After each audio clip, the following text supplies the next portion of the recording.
Hello, I'm Matt and I'd like to welcome you to the channel. In today's video, I'm going to show you how I make my spiced up homemade whole wheat bread.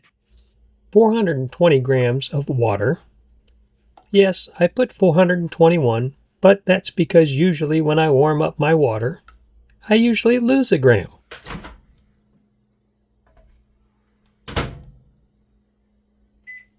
I warm the water in my microwave for 44 seconds because this typically brings my tap water up to 104 degrees Fahrenheit.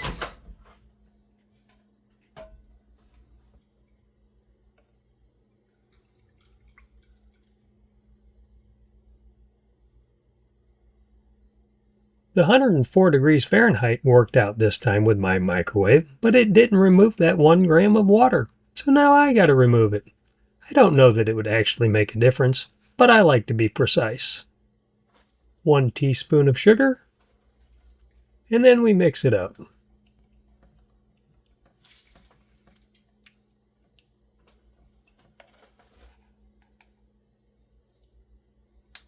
Two teaspoons of instant yeast.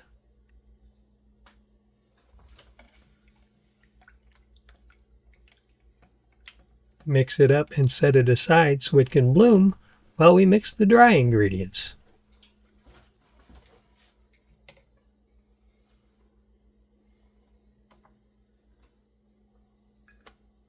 .600 grams of whole wheat flour. And once again, I do like to be precise. 2 teaspoons of ground cinnamon. 1 teaspoon of allspice, and 2 teaspoons of my Mediterranean sea salt.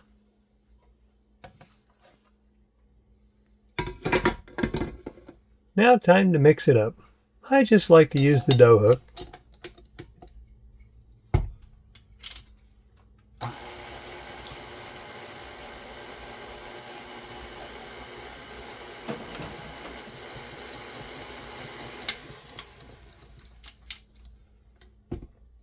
And I find it works easier to scrape the sides of the bowl while it's all dry.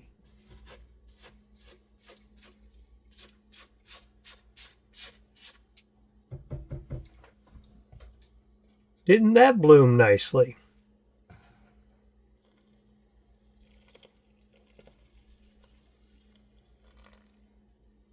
Time to mix in the bloomed yeast.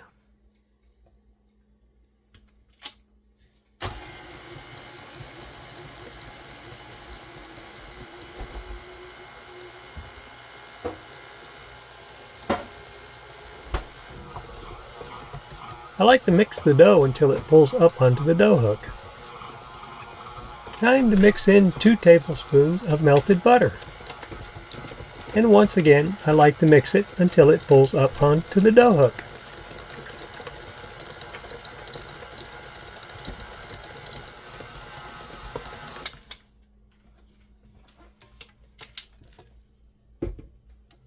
That looks good. Time to cover it up with a towel and let it rise for 45 minutes.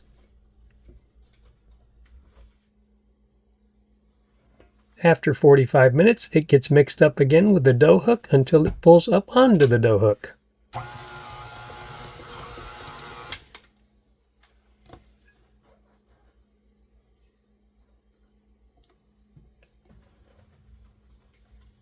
Cover it up and let it rise for another 30 minutes. I run cold water on my hands and then wipe the cutting board so that the dough doesn't stick. And then I shape it somewhat into a shape to put it into the pan. And I like the corners to fill out, so I take the cutting board and put it on top of the pan, and then I get a cast iron baking pan and put on top of it for 20 minutes. After 20 minutes, I remove the baking pan and let it rise for the last 10 minutes with just a towel on it. After a total of 30 minutes of rise time, it's time to go into the oven that's preheated to 375 degrees Fahrenheit.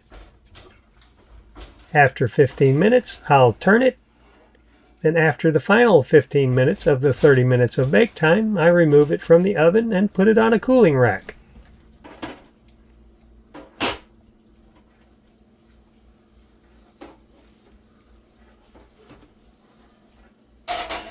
Doesn't that look just awesome?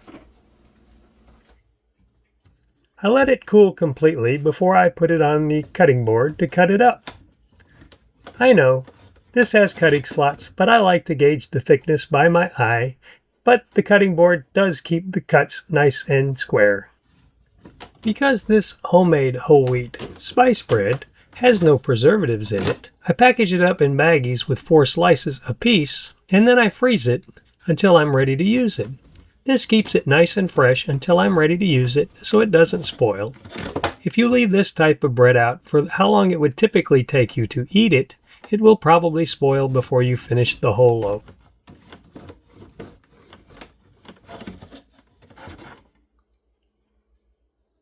This piece comes out a little wonky, but it does make a good taste test piece. So guess what? I'm gonna eat it.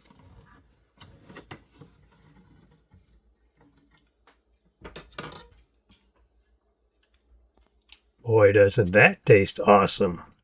Doesn't that look tasty? This is my adaptation of John Kirkwood's No-Knead whole wheat bread that I have adapted for my purposes. I've been using his recipe as part of my Deciding for Life system that I wrote about in my book, Deciding for Life, How I Lost 70 Pounds Without Working Out and While Still Eating Foods That I Love. The Amazon link is listed below if you're interested in purchasing a copy. Initially, when I started adding spices to my homemade whole wheat bread, I started off with just some cinnamon. And then I was curious if I could add some more flavor to it because I really don't see why bread has to be boring. So I asked ChatGTP, or it may have been Grok, one of the two, for a complementary spice for the cinnamon, and it initially recommended nutmeg. So I made a loaf with cinnamon and nutmeg, and I didn't really care for the earthy flavor of the nutmeg, so I asked once again, and it told me that allspice was another complementary spice that could go with the cinnamon. So that is what I've mixed up here today, and it did come out really awesome. If you've ever tried making spice bread, please leave a comment in the comments section with what your results are. I think I may do the next batch by making it with my Matt's mix of spices, which is a mixture of cinnamon, cayenne, paprika, ginger, and turmeric. I think that's all of them. I'll have to look, but I think that's all of them. But I think my next loaf I'm going to mix with that and see how a spicy bread comes out. Or should I say, a somewhat hot and spicy bread. If you've enjoyed the content, please like, subscribe, and click the notification bell. If you think this content could be helpful to a friend, please share. Thanks for watching, and may you have an awesome and healthier and happier and yes, lighter day.